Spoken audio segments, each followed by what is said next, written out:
selamat siang. Kembali lagi di acara live bersama dengan Dr. Anissa. Hidup sehat bersama dengan Dr. Anissa. Salam cari dokter. Assalamualaikum warahmatullahi wabarakatuh. Apa kabar guys semuanya? Alhamdulillah. Di acara live kali ini, saya beserta dengan Dr. Anissa akan membahas tentang diabetik ketoasidosis. Nah, kebetulan banget nih kan, saya sama Dr. Anissa sedang membahas tentang materi diabetes ketoasidosis. Saya punya teman dok. Ya. Saya punya teman, dia itu kenaikan gula darah.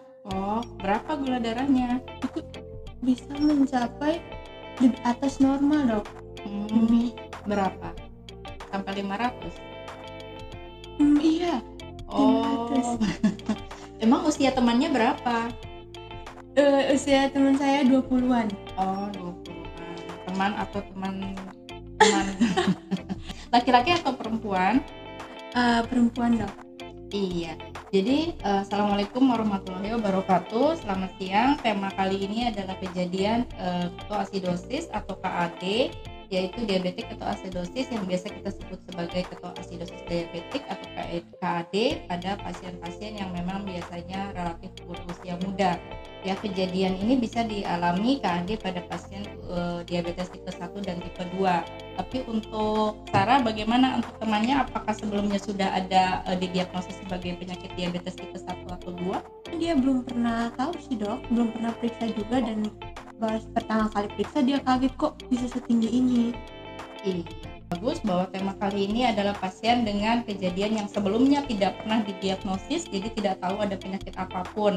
Jadi seorang laki-laki berusia 20 tahun ya, yang mendadak masuk ke unit gawat darurat emergensi karena gula darahnya 512 ya, dan usianya pasien tersebut adalah laki-laki sekitar usia 20 tahun dan sebelumnya tidak pernah didiagnosis apapun. Nah, tema kali ini adalah kejadian ketoasidosis diabetik atau KAD. Dan diabetik ketoasidosis ini merupakan permasalahan yang mengancam nyawa karena dapat mempengaruhi orang-orang dengan diabetes yang sebelumnya belum pernah diketahui atau sudah pernah didiagnosis dengan diabetes tipe 1 maupun tipe 2. Nah, kemudian mengapa dapat terjadi hal ini? Nah, mau tahu nggak kenapa Sarah bisa terjadi hal ini? Kenapa itu dok? Ya, diabetes ketoasidosis dapat mulai terjadi ketika tubuh mulai menghancurkan lemak atau lipid yang terlalu banyak atau terlalu cepat di dalam hati ya, glikolisis, sehingga metabolisme lemak menjadi yang terlalu cepat dan terlalu banyak ini akan mengakibatkan pembentukan zat-zat keton yang menyebabkan darah menjadi bersifat asam karena keton ini bersifat asam. Ya, jadi kalau pasien-pasien dengan gula darah yang tinggi karena tidak adanya insulin yang cukup dalam endogen ataupun mungkin dia skip dosis insulin jika sebelumnya sudah ada mendapatkan terapi insulin dari dokter, misalnya sudah didiagnosis diabetes tipe 1 tapi dia lupa atau dia malas nyuntik dan sebagainya, maka bisa mempresipitasi terjadinya kadar gula darah yang tinggi. Akibat kadar gula darah yang tinggi dan defisiensi insulin yang relatif maupun yang absolut dapat menyebabkan akhirnya terlalu banyak pembentukan atau lipolisis tadi dari liver dari hati tersebut, sehingga mengakibatkan kadar asam yang sangat tinggi karena benda-benda keton seperti tetrahidroksibutirat dan keton pada darah itu bersifat asam. Nah, kemudian pasien juga biasanya akan mengalami berbagai gejala. Gejalanya itu apa aja ya dok? Nah, jadi begini Sarah, pasien-pasien dengan gejala diabetes ketoasidosis diabetik atau KAD itu biasanya pasien akan merasa sangat haus dan sering sekali buang air kecil ya, kemudian merasa nyeri pada ulu hati atau pada perut dan sering mual-mual muntah dan sulit untuk minum. Dan juga jika pasien tersebut ada infeksi, biasanya bisa dipicu oleh infeksi, maka juga ada keluhan berupa demam. Biasanya memang kadar gula darahnya di atas 250 maupun 300 mg per desiliter. Namun ada beberapa pasien KAD yang gula darahnya tidak setinggi itu, tapi ternyata juga mengalami keton pada darahnya. Bagaimana mendiagnosisnya? Tentu dokter akan menemukan zat keton pada pemeriksaan darah atau urinnya. Untuk diagnosisnya mau tahu nggak gimana caranya? Bagaimana dok? Iya, jadi biasanya dokter untuk mendiagnosis ketoasidosis tadi pasien diperiksa kadar gula darahnya. Jika memang tinggi di atas 250 atau 300 mg per desiliter, dengan adanya ditemukan pemeriksaan gas darah yang analisa gas darahnya asidosis atau di bawah dari normal, pH-nya di bawah 7,3, kemudian bikarbonat darahnya juga rendah di bawah 18 atau 15. Nah, kemudian yang paling penting adalah ditemukan zat keton pada darah yang kita sebut ketonemia atau pada urin yang disebut ketonuria. Jadi kalau ada zat keton tadi yang mengakibatkan darah menjadi asam, maka itu disebut diagnosisnya sudah confirm untuk terjadinya KAD atau ketoasidosis diabetik. Penyebab dari ketoasidosis diabetes itu apa aja dok? Iya, penyebab dari diabetes ketoasidosis ini kita sebut sebagai etiologinya, yaitu adalah sebenarnya penurunan dari konsentrasi insulin atau dengan ada yang bisa relatif maupun absolut. Jadi kurang insulinnya dengan adanya peningkatan hormon kontrregulasi, yaitu peningkatan hormon glukagon, katekolamin, kortisol atau hormon growth factor. Nah, akibat perubahan dearrangement ini, yaitu metaboliknya menjadi kacau atau dearrangement, sehingga dengan kurang insulin, kemudian terbanyaknya hormon-hormon kontraregulator yang mengakibatkan kenaikan gula darah. Jadi kalau insulin itu kita butuhkan untuk memasukkan glukosa ke dalam jaringan, ya, jaringan otot, jaringan liver maupun jaringan adipose atau lemak.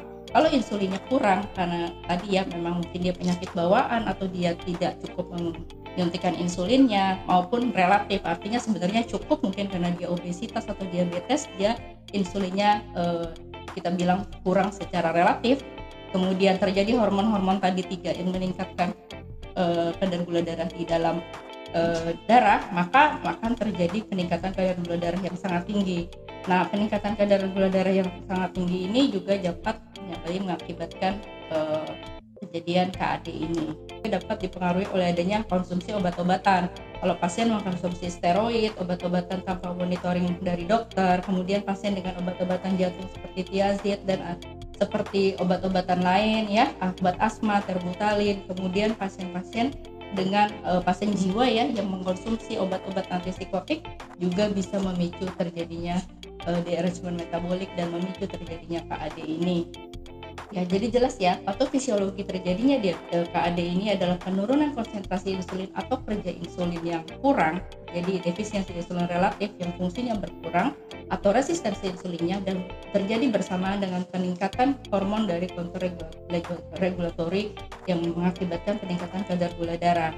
Dan akibatnya terjadi dehidrasi atau kekurangan air atau cairan, dan juga dipengaruhi juga karena pasien menjadi bolak-balik buang air kecil ya, karena pada terjadinya adanya glukosuria ya, jadi karena kadar ambang gula darah yang terlalu tinggi di dalam darah, sehingga glukosa tersebut juga akan masuk ke dalam urin yang kita sebut glukosuria. Nah, adanya gula dalam glukosa dalam urin tersebut yang kita sebut glukosuria akan mengakibatkan osmotic diuresis, artinya jadi pengen bolak-balik buang air kecil sehingga dehidrasinya semakin banyak. Bagaimana dok cara mengobati dari penyakit itu? Jadi pada peningkatan kadar gula darah yang ini yang sangat membahayakan untuk nyawa ini, maka membutuhkan terapi yang prinsip-prinsip dalam terapi pada KAD ya, sehingga akan supaya pasien dapat cepat ditangani dan tidak akan mengakibatkan gangguan untuk kesehatan atau untuk gangguan untuk keselamatan dia. Nah, ini kita masuk ya, untuk sebelum pengobatan kita masuk ke ilustrasi lain, yaitu yang tadi ya, jadi pasien laki-laki berusia 20 tahun dibawa ke unit gawat darurat dengan keluhan tadi sangat lemas ya. Lemas nggak temannya?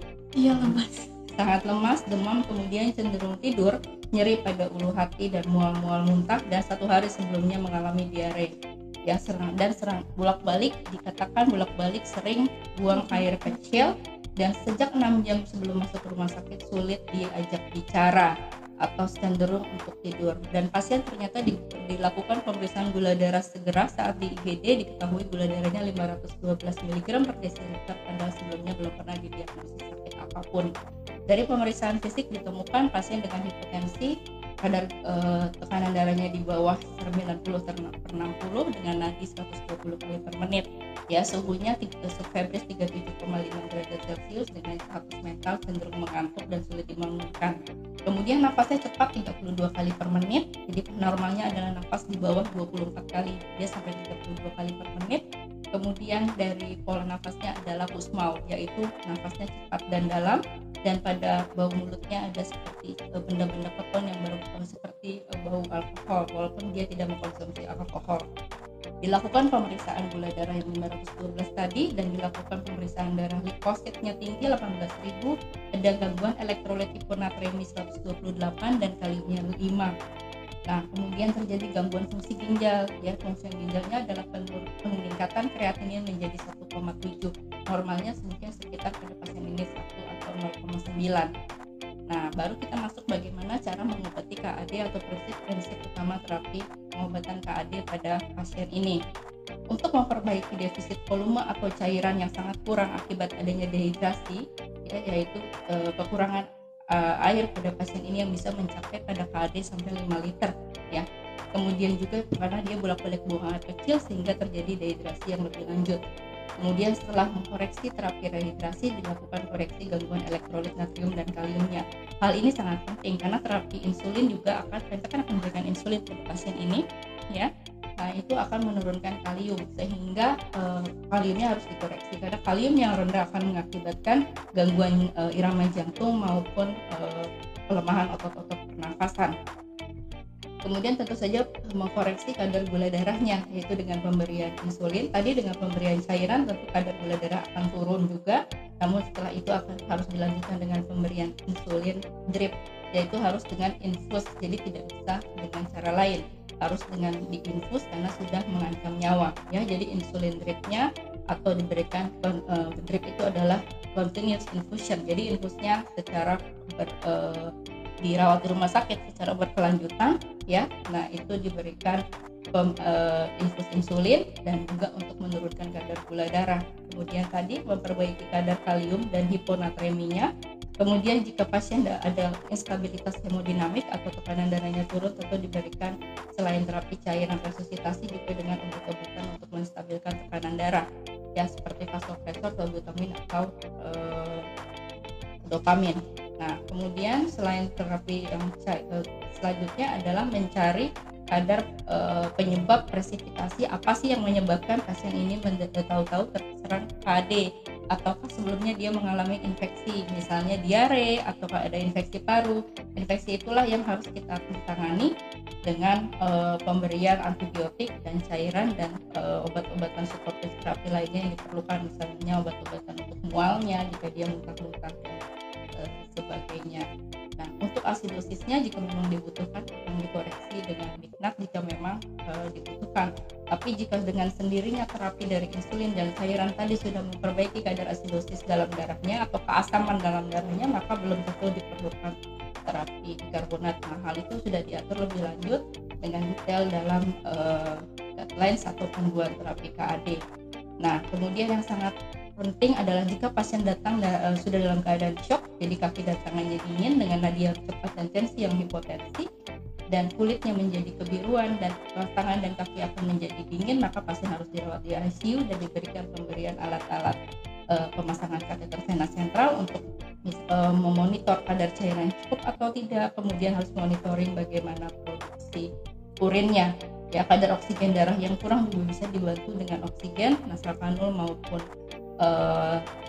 dengan pemberian simple mask ataupun non rebreathing mask, sampai jika memang dibutuhkan lagi juga bisa sampai alat bantu nafas dengan alat bantu nafas ventilasi mekanik.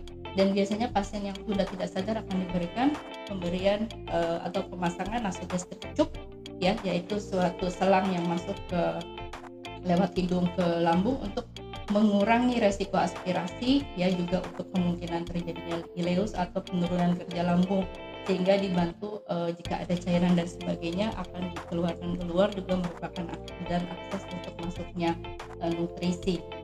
Oh iya dok, ada pertanyaan dok dari live. Oh iya. Apakah penyakit itu berbahaya dok? Mungkin maksudnya ini nih, diabetes yang tadi dokter bahas.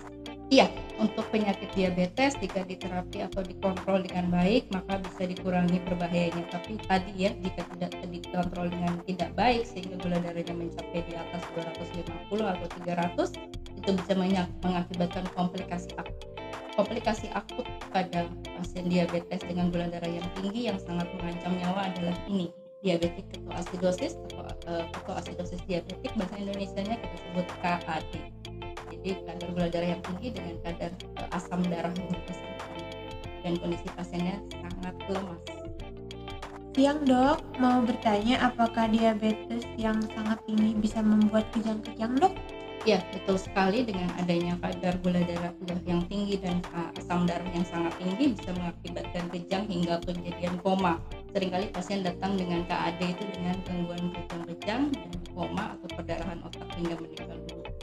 Karena kadar gula darah yang sangat tinggi dan asam darah yang sangat tinggi, kemudian pasien yang karena kekurangan air yang sangat banyak tadi sampai hingga mencapai 5 liter kebutuhannya sehingga dehidrasi berat, gangguan elektrolit ya, kejang-kejang pada jantung maupun pada seluruh tubuh. Kejang-kejang pada jantung itu maksudnya aritmia atau gangguan irama jantung, dan setelah itu bisa terjadi kejang seluruh tubuh yang mengakibatkan mengancam nyawa.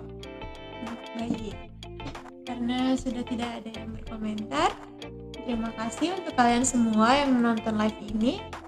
Semoga kalian selalu sehat selalu dan jangan lupa juga menjaga kesehatan. Sekian live dari Konsul Internis. Hidup sehat bersama dengan Dr. Anissa. Salam Salam cari dokter.